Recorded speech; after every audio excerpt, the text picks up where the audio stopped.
क्या बजट की स्पेसिफिकेशंस आपको दिखाई दे रही है? देखिए, पहली बात तो आज का जो बजट हमारी सरकार के द्वारा पेश किया गया है, ये 21वीं सदी के दूसरे क्वार्टर का, और जो क्वार्टर हम सबके लिए बहुत ज़्यादा मायने रखता है, क्योंकि 2047 जब हम एक विकसित भारत बनाने का जब हम जिक्र करते हैं, तो ऐसे में अब ये जो अगला क्वार्टर शुरू हुआ है 25 से लेके 50 तक का, यहाँ से अब हमें हर उस सोच को बल देकर आगे बढ़ना होगा जो इवेंचुअली 2047 में भारत को एक विकसित देश बनाने का काम करे। और अब अगर आप इस सोच के साथ इस बजट को अगर आप देखिएगा, तो आपको एहसास होगा कि किस तरीके से इंफ्रास्ट्रक्चर पे बल दिया गया है, रूरल इंफ्रास्ट्रक्चर पे बल दिया गया है, अर्बनाइजेशन के ऊपर जोर दिया गया है, गांव शहर की दूरी को कम करने का इसमें प्रयास किया गया है,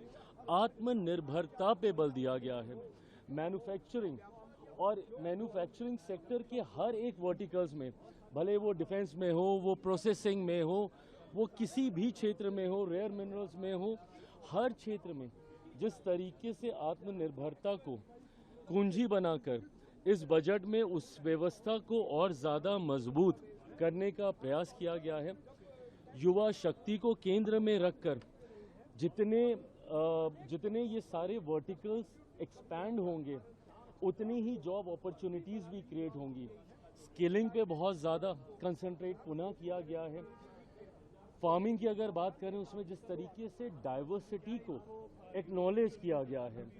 नहीं तो आप उसी को एक ही उत्पादन बार बार रखने की भी समस्या सरकार के पास इवेंचुअली होने लगेगी। तो कैसे डाइवर्सिफाई किया जाए, कोकोनट, कोको, इन तमाम चीज़ों को जिस तरीके से बजट में रिकॉग्नाइज किया गया है, फिशरीज को और ज़्यादा ऑर्गेनाइज करके उस सेक्टर को एनहांस करने की बात हो, मैं मानता हूं कि ये 47 विकसित भारत के निर्माण के लिए उसकी एक मजबूत नींव को तैयार करने वाला एक बहुत ही विजनरी बजट है। और इसकी खासियत ये भी है कि 9वीं बार वित्त मंत्री जी ने इस बजट को पेश किया है। खासियत तो ये है कि उन्होंने 9वीं बार किया है, बट एक ही प्रधानमंत्री के अंदर उन्होंने 9वीं बार किया है। ये कंटिन्यूटी दिखाता है, स्टेबिलिटी दिखाता है सरकार की सोच में, सरकार की नीतियों में, जो कहीं ना कहीं वैश्विक स्तर पर भी हमारी पहचान को मजबूत करता है। इंपोर्ट एक्सपोर्ट्स को हम लोगों ने मजबूती देने की इसमें बात की है, और ईज ऑफ बिजनेस के साथ साथ ईज ऑफ लिविंग पे इस सरकार का, हमारी सरकार का बल रहा है। रिफॉर्म एक्सप्रेस का जिक्र मेरे प्रधानमंत्री आदरणीय नरेंद्र मोदी जी करते रहे, और रिफॉर्म्स के माध्यम से जितना सरलीकरण हो सकता है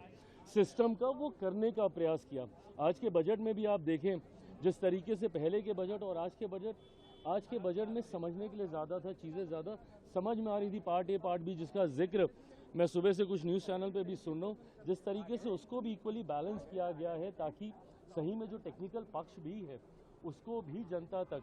सही ढंग से पहुँचाया जाए। तो मैं मानता हूँ कि ओवरऑल ये 2047 को मद्देनज़र रखते हुए इस बजट को तैयार किया गया, और इसके लिए मैं मेरी तरफ से, मेरी पार्टी की तरफ से माननीय वित्त मंत्री साहिबा का दिल से आभार प्रकट करता हूँ।